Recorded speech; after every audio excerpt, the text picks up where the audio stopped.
diversity equals revenue. Hmm. That's been something I've been trying to push, and why? Because you're bringing a collection of different individuals to the table, that inclusion, that inclusivity, and they're looking at the same thing from all these different angles, which means probability. Hey y'all, I am so excited to be joined by friend and brilliant marketer Troy Sandidge. If you don't know Troy, he is an award-winning growth marketing strategist known as the Strategy Hacker, who is a 5X agency builder, a 3X startup founder, a 4X CMO, a 2X COO, and if that's not enough, he's also a board advisor with over 15 years experience focusing on strategic growth advisory, marketing ops, growth ops, and most importantly, diversity-led experiential marketing, which we're going to be talking about today. Troy, welcome to the show. I'm here. Thank you for Yay! having me. Let's get our energy up all the way. Woo! We should have like an impromptu dance party. So backstory, Troy and I have known each other for a while online, but I finally got to meet you in person. Finally. Last year at Inbound, and you were in MC for the whole Inbound event, and you were, I mean, on fire. You were amazing. Thank you. You're Thank you. welcome. And then I got to see you right after. I was like, oh my gosh, this is like Oh, Christmas yeah. came early. That's right. I was like, you. The Agents of Change. Agents of Change. You walked in. I was like, Troy, what are you doing here?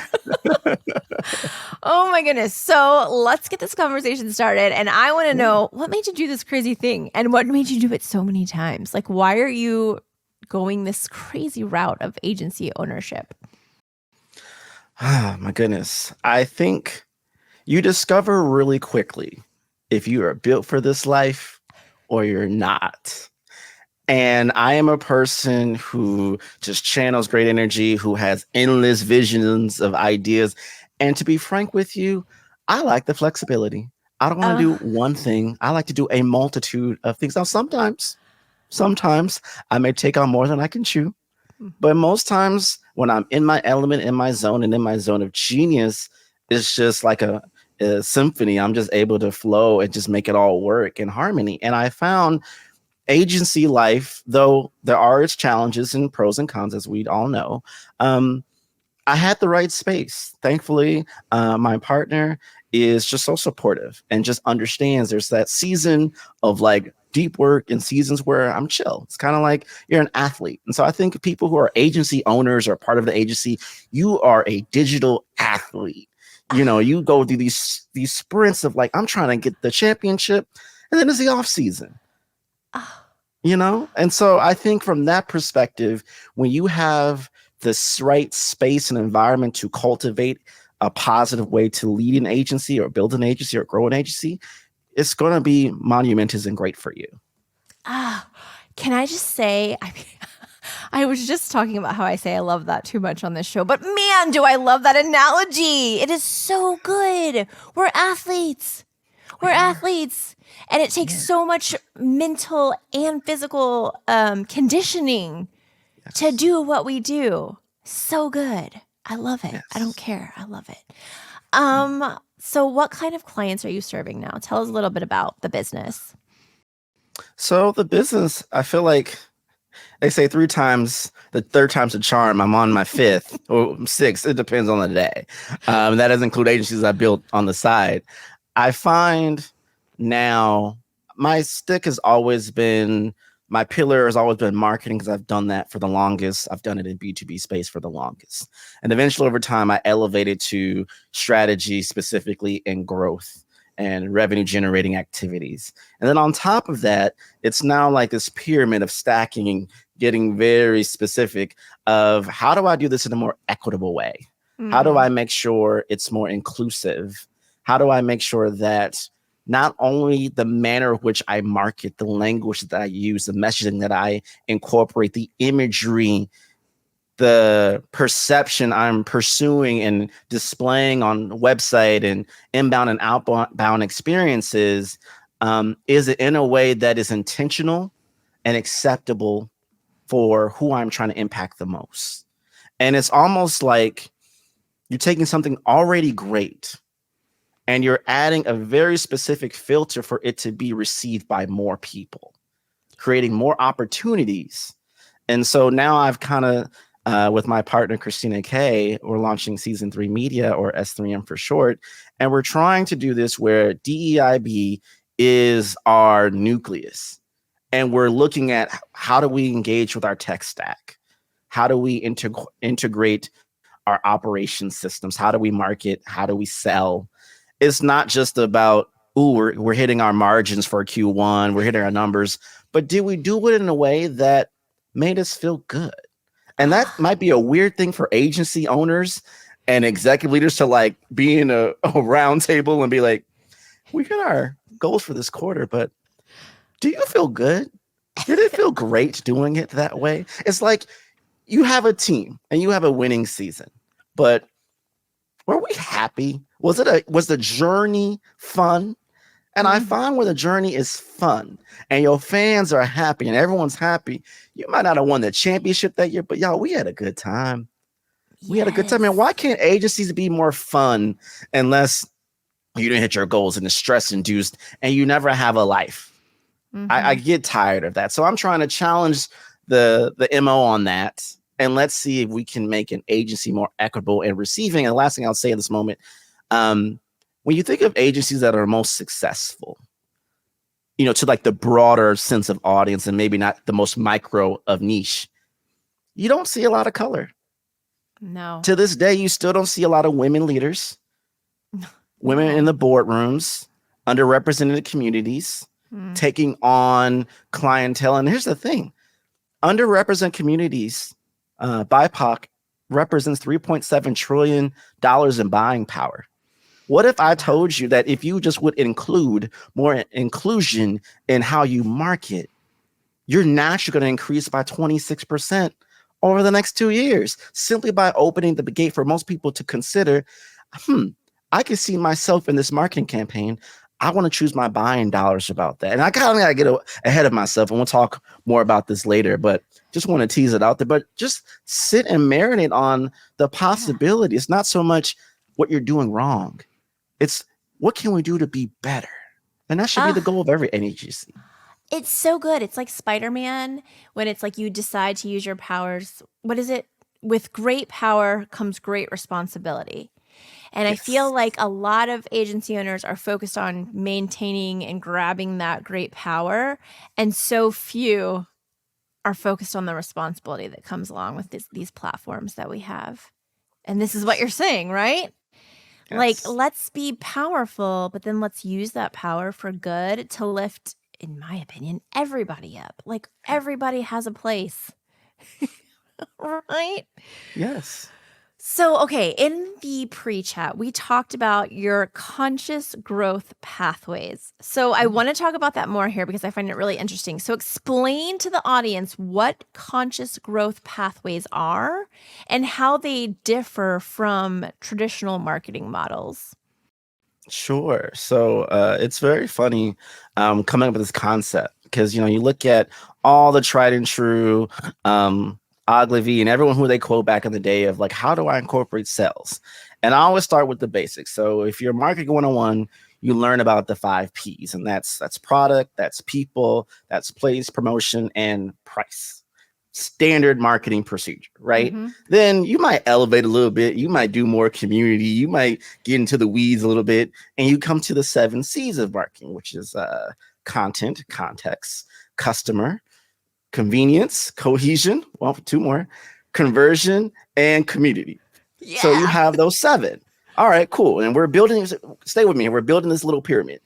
Now, if you stop there, what most people do, they're missing the one element that those who are struggling with GA4, those who are trying to do all the millions of data analytics, you're missing element H is the human element. You're missing the human component in all of this. And no matter how well you are, your 5 Ps, your 7 Cs, if you don't incorporate or account for the human element in how you grow, it will not matter. So I'm looking at flywheels. I'm looking at phases. I'm looking at stages. I'm looking at all these different things that people just rat off. And it's kind of like, go back to when you're 5 years old and you're like, why?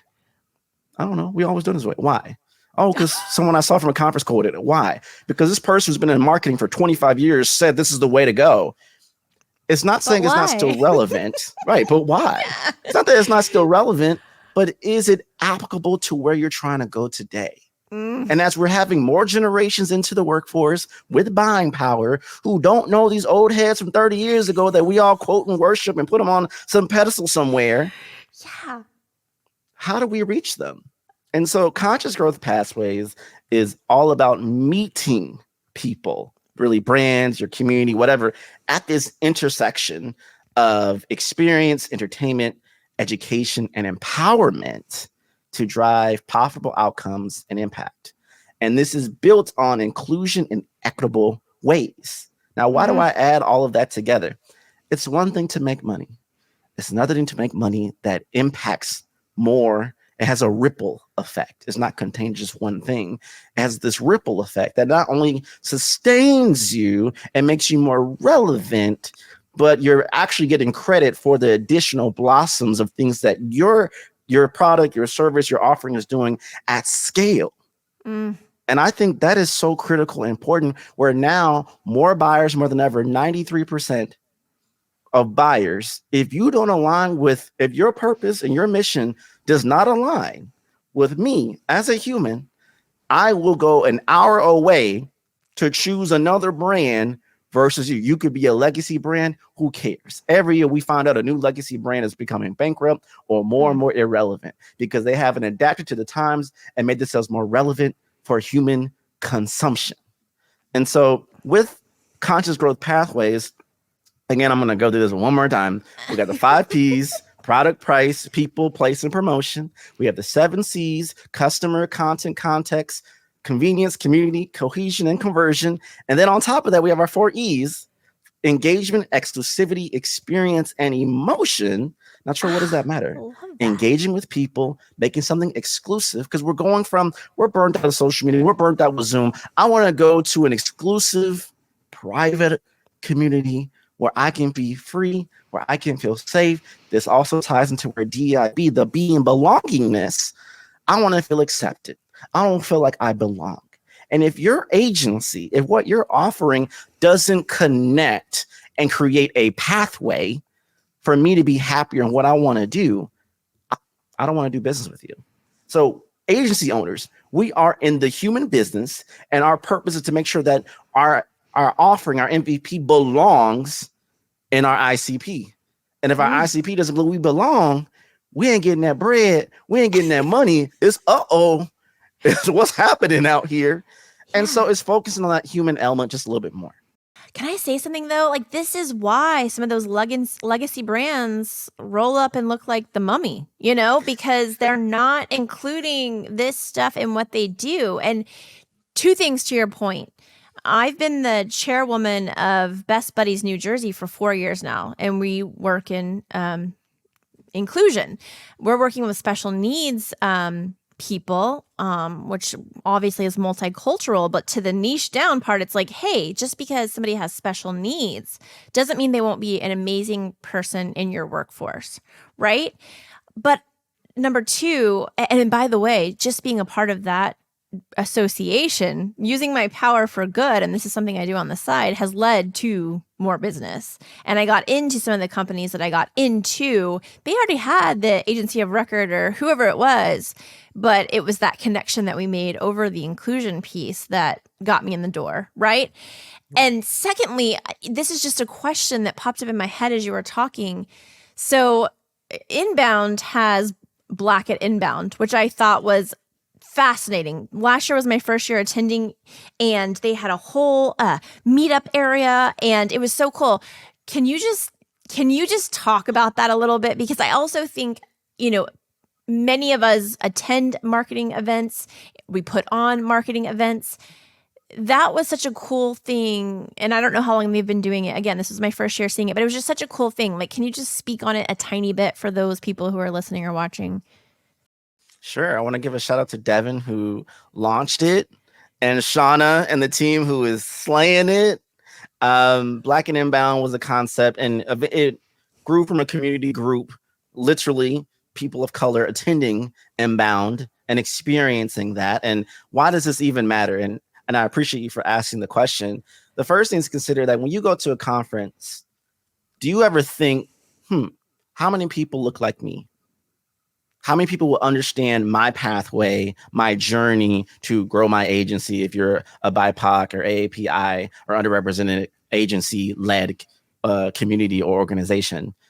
Or maybe you're not of that effort, but have you ever considered, I don't see enough of this. I don't experience enough of that. Too much sameness. Yeah. Exactly. And this isn't to put anything down. It's simply, how do we do it better? And again, conscious. When you are made aware, when you're conscious, you now can create new growth pathways. And a pathway is like a node to give you from one side to the other. So Black and Inbound was an activation they did it the last 2 years where they now have their full activation space. And so this was the second year, and we're talking about 2023 for those who are dating or whatever, of this activation space. And they've always had it now toward kind of the front, or they've expanded it. Now it's more toward the middle, but still toward the front end of Inbound experience. And it's a wonderful thing. Because when we think of the human element, we don't think we come to the conference, look at our top speakers, look at all things we're offering. But if it doesn't resonate, if it doesn't connect, if it doesn't say the same thing, it doesn't matter. And so Black and Inbound created this safe space where if you just learned a lot today, you need to like sit down, and I'm going to be real with you, and release the code switch and just talk like a person. I know Black exactly people, BIPOC folk, y'all know what it is. I know. There's a whole women in tech. Like when you get to that area with your girls, your homeboys, your friends, and you can just release. Maybe your tone goes lower. Maybe your tone goes higher. Maybe you go flat. I use the F word a lot more. Hey, whatever's needed to get through the day. That's kind of what happened at Black and Inbound. But also, now you have this safe space where you feel you don't have to not feel judged or whatever. Let's talk business. Let's talk how to help each other. Yes. And expand on that, because we have to consider when you put stuff on your website, did you consider the understanding level of how they would read that? It may be very clear what you're selling to you. Of course it is. Marketing 101. It may not be clear to those who are consuming it. Yeah. So is that elevated thinking of speaking word for sure. Well, and what you just said too, it's like the belonging piece. Like once you see that you belong, and you like, as you said with Black and Inbound, then you started talking business. Yeah. The whole idea of creating that safe space spurs more business, which is exactly what your new agency is helping people do. Like, hello, wake up, open your eyes. I can help you do better things and get more money. So let's talk about, okay, let's say there are people who are listening or watching right now and they're like, oh my gosh, they're realizing, right? And I'll be frank, I had to realize this myself a few years ago. Like we needed more representation on our team. And I made a concerted effort to hire people who weren't like me.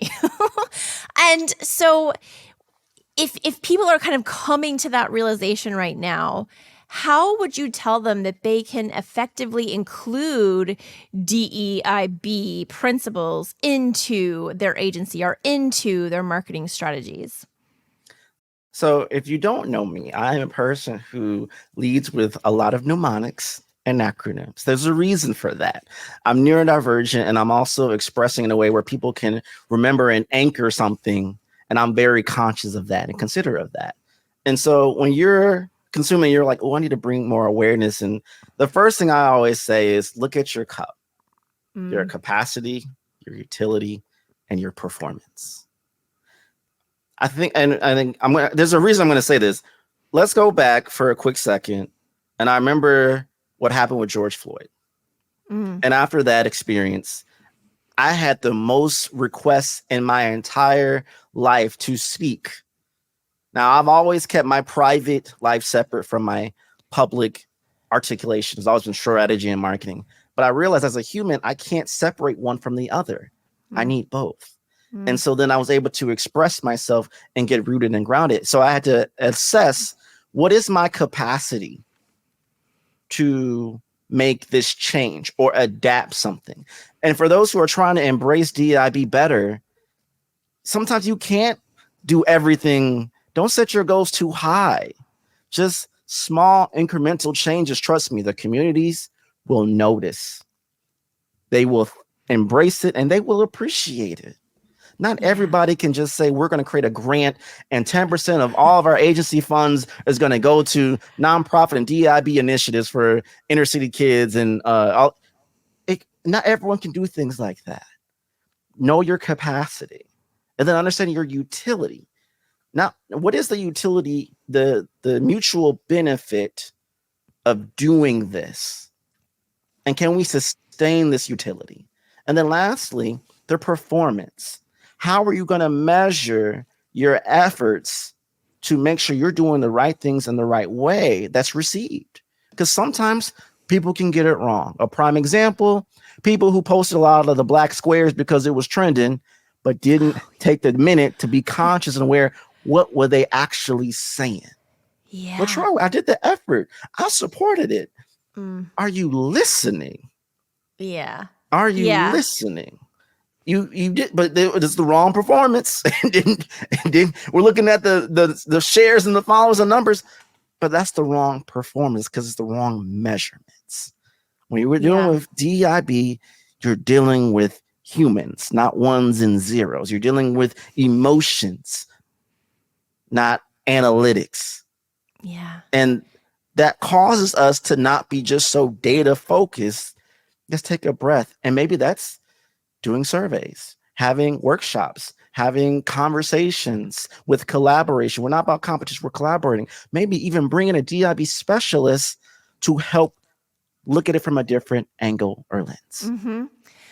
Yeah, this is, I'm sure for some people this might be an uncomfortable conversation. So good thing it's on this podcast because you can listen or watch in the privacy of your own home and be as uncomfortable as you like and not have to worry about, being embarrassed. But this is why I want to talk about it, right? Like we're here to talk about the uncomfortable things. We're not here to stuff you full of rainbows and unicorns, right? So to that point, and I want to get your thoughts on this. We a few years ago, after George Floyd, we had a few clients say, "Oh, we want to, post about Black Lives Matter." Wonderful, great, totally support you. What internal initiatives are happening, to support this community? Oh, nothing. We just want to post about it to show that we're, in solidarity. And we advised all of these clients not to do that, right? Because if they didn't have actions to back up those words, it would be meaningless and it could actually turn around on them. Some of them listened and some of them didn't. And the ones who didn't listen got the backlash. They got in trouble. People said, I just went to your website and I didn't see one Black person on the team page, or I went to your website and I didn't see any initiatives that support the Black community. So can we just have an open conversation about posting to post and actually posting in solidarity, but also backing it up? Yes, I actually made a framework for this, which was in my book, Strategies Up, and it was called PASS. And it's you present. You're not telling, you're not demanding, you're not declaring. I am presenting information. And then I am going to ask questions. And then I'm going to share. And I'm going to sway. So let's walk through this. In your social media, and you're trying to do this thing. When you're presenting, you're not declaring a certain game in a fight. You're presenting information for those to maybe have a conversation. But the better way on top of that, on the social thing, ask questions. That is the safest thing to do on social media, and probably in most situations. When you're not equipped, if you don't have the capacity, utility, and you don't know how to measure performance to do something, your cup is not full. Ask questions. Ask on social media, what are your thoughts? How can we be better? I'm just giving y'all gems, the easiest breadcrumbs ever. And then even better, share from an expert who knows, shares from a brain who already got it together. You don't got to say nothing. You sharing says two things. I'm aware, I'm conscious of this thing. I'm also aware I'm not equipped to go into the depths of this thing, but this individual does. And I'm presenting you to my network, to my community. And now they are going to present. This also protects you because even in a community as diverse as you may see, there's other things that we may not want to accept, but it's there. Mm-hmm. But if you're sharing it, you're articulating this individual. I'm not saying there's not anything there, but then the last thing, this is where the last thing comes in handy. You got to sway. Sometimes when you get too aggressive and you try to make change too quickly, as many brands as we know have done with logo changes and new directions, and it's a miss. It ain't a hit. Well, I better sway. I better do a little thing over there. Yeah. And so that's something to consider when you're applying to social media and just in general business, present, ask, share, and sway. Can I tell you something? The share nugget that you just dropped, God, that just changed my whole internally. We're figuring out ways to support some of the things that we want to support at Black Lives Matter, Pride. There's a lot of things I want to support. Intellectuals with IDD, right? So I had never thought about the share part. I'm like, how do we post something, to say like, this is what we support, but we don't necessarily have a program or whatever. God, that's life-changing. Share from someone who does so that you can show, hey, we support Pride, we support this group, whatever it may be. But it's not necessarily coming from us, right? But we're still able to say, hey, people, look, this is important to me too. So good. Let's switch gears for a minute, and I want to talk about sales, right? Because this is what leadership is always stuck on, the pipeline, sales, growth, which you're an expert at. So how does all of what we've been talking about transition to the sales pipeline, right? Like, how does opening your mind and heart and soul and everything else into DEIB translate to dollars and cents?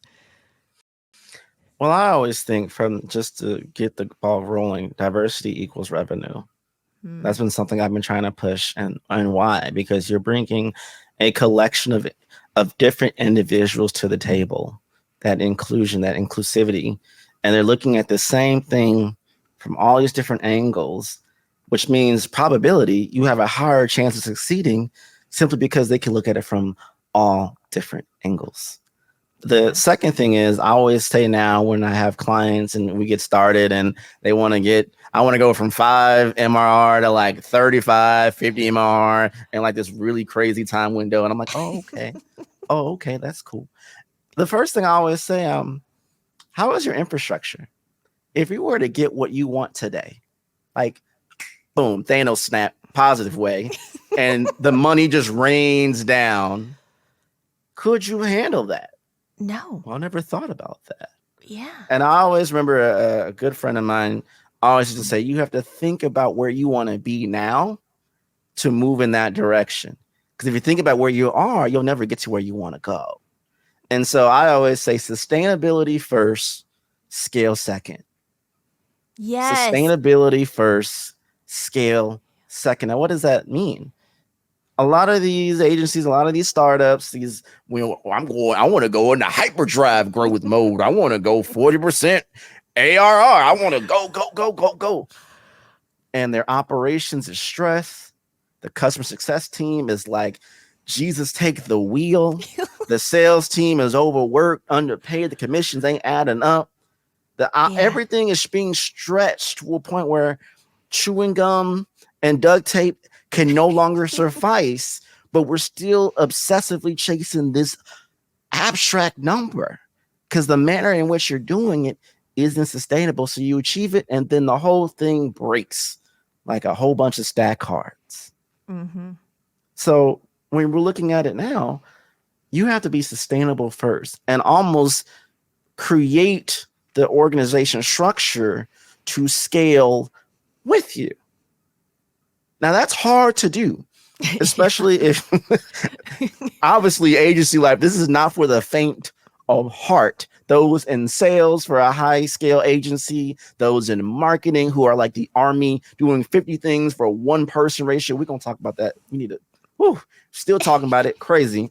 It is a lot and it's very stressful and strenuous. But when you look at your numbers and you set your goal for, let's say, your 2024, is that net growth off of the same budget from 2023? Is that net growth off of half the budget we're trying to do for 2024? What is our sustainability now? Where are we at? How are we operating? Yeah, that's not the sexiest conversation to have when you're trying to grow a business. But if your house literally isn't in order, you will not have the capacity to take the numbers and the clients and the joyous revenue that you will be able to do come the end of the year. And so I take them on that journey first to make sure that's in play. And then let's talk about how we're going to scale incrementally and intentionally over a timeline that makes sense to the entire team and not just one person who ain't checked on the person at the bottom in 10 weeks. Right? I say a similar thing, which is optimize before you scale. But I love your approach. So as far as like the culture of marketing and accepting this whole DEIB conversation, I feel like, and again, this is from my point of view, so I want to get your point of view. I feel like I have seen slow but steady growth. That a lot more people are starting to look at their cup, right? And understand that there are ways in which they can fill it, which will help them use their power for good, but also to help them grow, to help them bring new audiences in the door. So, with a real world lens from your side, what are you seeing about the marketing industry and how it is or is not kind of moving in the direction I think it might be? I hope it is. I think, right now, marketing has a very hard challenge. I mean, let's not acknowledge that right now during the time of this recording, there's plenty of layoffs happening. And unfortunately, comms and marketing are typically the first people to go. Yeah. When ironically, comms and marketing are the bloodline for people to even become aware that your business even exists. But I digress. Conversation for another day. But when we think of marketing and where it needs to go, marketing and sales, the dichotomy of we need to stop thinking like that. There's a harmony to marketing and sales that we can find a united performance measure to scale and do what we need to do. But even now with marketing and how we're navigating, when you're now, I'm challenging agency owners to consider DEIB integration. I like to think of it this: when you want to add more to your cup, another acronym for those who can't see the visual component, audience dictates direction. Audience will always dictate direction. Add it. Yeah. So you're trying to add a new service, you're trying to add a new product, you're trying to add new people to different departments, add components to your website. Whatever you're trying to add on, the audience will dictate it. The audience will tell you they have a demand for it. So if you're constantly actively listening, you'll know what to add to your cup, which always guarantees you have the capacity and utility and the proper performance measurements to do it. And so with marketing now, we're adding, I'm saying this future sense, but we're present here. We're adding this DEIB component, this additional layer on top of what you're doing. Now, it may not seem like it's working. Well, I'm breathing. It's working. I know it's there. I know it's there. I know it sounds silly, Troy, you're being funny, but I'm being real. All jokes aside, I'm being real. When you're adding the DEIB component, this ensures that your brand, that your offering, that your pathway to the heart of the customer and deliverability of your clientele and everything in between cements in their mind a deeper meaning as to why I choose your brand versus somebody else. Why I stay with you during COVID. Why I stayed with you, even though you just went up on your price again. Life is hard out here in operations, but I'm choosing to do that because you're connected to me deeper than just the P's and L's. Yeah. And I think when marketing can do that in a way, now I'll get to this point in 2 seconds, but when marketing do that in a certain way, that means you're operating a way that I'm going to sustain this business regardless of what's happening in the market, because I'm able to navigate and connect to the human element of it. If we're down and we need more referrals because of how I've sowed these seeds from a DEIB perspective, people will now help me in my time of need to get more referrals and quicker to sustain my business because of the seeds I've sown in a way that is rooted in my heart. Now, this sounds like mushy-wishy, and I'm not trying to make it like that. But then the question I get from a lot of executives here, okay, Troy, that sounds great. I've heard everything you said. Okay, bet. I got one question. How in the universe do I measure that? Yeah. How do I measure that? Oh, I love this question. I absolutely love this question because they think I'm going to fluke and get scared and not know what to say next. Okay. When's the last time you talked to your best clients last? Beyond performance or measures every quarter that you have scheduled out to read something. Whenever you ask them how they're doing, how their business is doing, how their clients or how their product is selling beyond the numbers, what do they feel? When's the last time you've had group conversations or conversations with people who did not choose you? Ooh, yeah. I always like to think people who've known me from way back when, my first thing was the relational status of buyers, advocates, and elevators. Just because they didn't buy don't mean they can't be an advocate. And maybe they're not ready to be an advocate doesn't mean they can't be an elevator. So with these agencies and y'all want to cut people off because they ain't buying right now, off with you.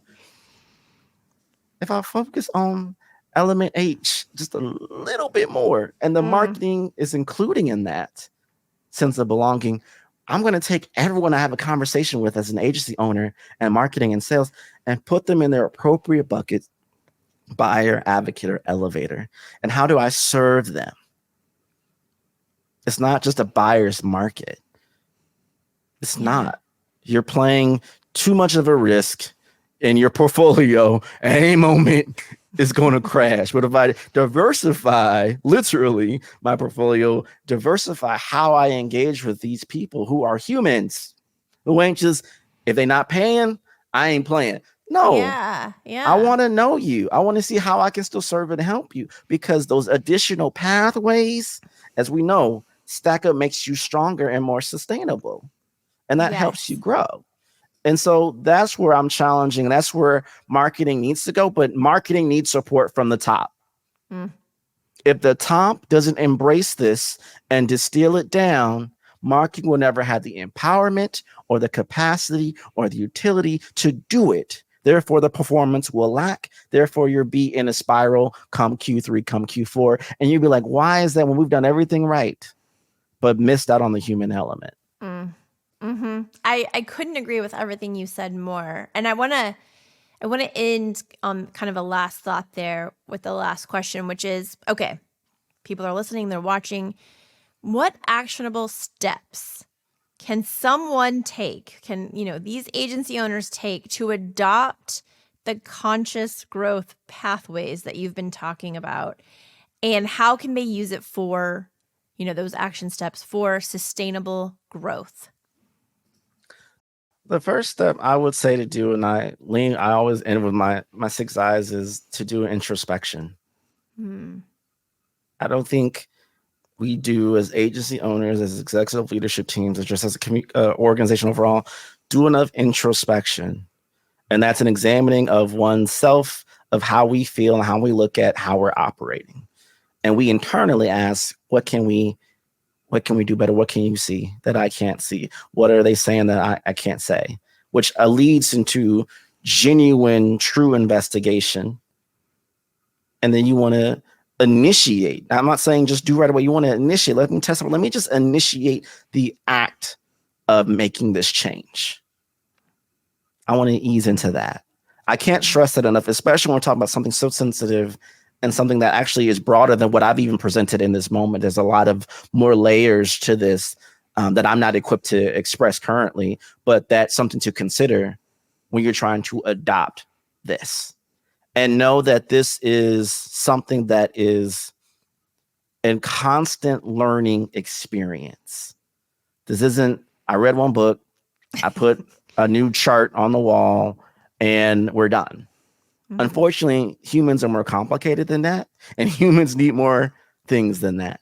And so this is an ever-evolving thing. So give yourself grace, but do push yourself to choose to learn and evolve. Now, I've used a lot of words that maybe a lot of sales and teams don't want to like, because it sounds like, give me concrete things to do. Well, what works for you to adapt this ability and adapt this new conscious growth pathways is different than someone else. And Troy, what do you mean? If you're in an industry that's predominantly one type of group, or that's what your clientele has been, I would advise you maybe go a little, maybe more baby steps, because you don't want to make a sudden change that impacts your bottom line. I want you to be more inclusive and equitable with your decisions of how you market and how you sell, but not at the detriment of your actual business. So that'd be anchor number one. Just see how the versatility of the volatility of how your audience and how your clients would receive. This is an attack on clients. It is an attack on yourself, just to receive this betterment. It's kind of like you're test launching a new it's flavor or a recipe. Focus group. Yeah. Yes, 100%. Yeah. And so as you're expanding on that, this is the point that's very critical. Do not leave to your own devices. Bring in third-party help or collaborate with people who already have established themselves with where you're trying to go, and share notes. Yeah. And number one thing to do. Bring in people like Troy who can help you actually do the thing. You're going to help them do the doing. Oh, man. Listen, I can't tell you how much I've appreciated this conversation. I love that you're open, first and foremost. I love that you're willing, secondly, to share your experience and to encourage people and to educate people, right? Because I think the education piece is so important, especially in our industry, right? We know just by looking at the numbers, this is factual data. It's not, gossip or hearsay that most of the people in our industry are older white men. So the fact that you're willing to have the open mind, have the willingness, and help educate all of the people in our industry who may not have had that introspective look yet is just sorely needed. And I'm so glad we had this conversation, and I hope we get to have you back. But before we bid adieu, can you tell everybody what you're working on, how they can find you, how they can connect with you, all the great things about Troy? Well, thank you. So if you're trying to find Troy everywhere on the internet. I'm done. I'm just kidding.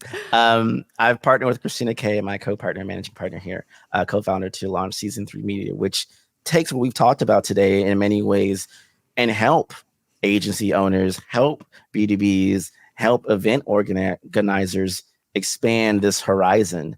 And on top of that, we are doubling down on event-led growth. And so we love to do hosting, emceeing. We love to do UGC. And so if there's any brands that want to partner with us on that, we are more than happy to have conversations and go on tours and just make an impact where there needs to be. And the last thing that I would say, I've been trying my best to take what we taught. This is an exclusive. This is the first time I've ever gone this depth of conscious growth pathways with anyone. So this is exclusive first on the show. And I'm developing, kind of like how a comedic does, my skit, because I'm doing a keynote at Marquee Tech Conference next month on this very topic. And so if anyone who's listening and watching wants to give me feedback or ask me more questions, I welcome it with open arms at Find Troy everywhere. Thank you. Yes, so good. Just thank you for being my friend and being in my life and having this amazing conversation. Please go find Troy. Ask him the hard questions, because I've done it and he's so willing to answer.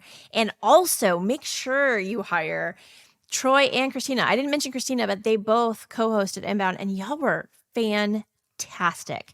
So I love the event angle too. Thank you so much. And everybody, we'll see you on the next show.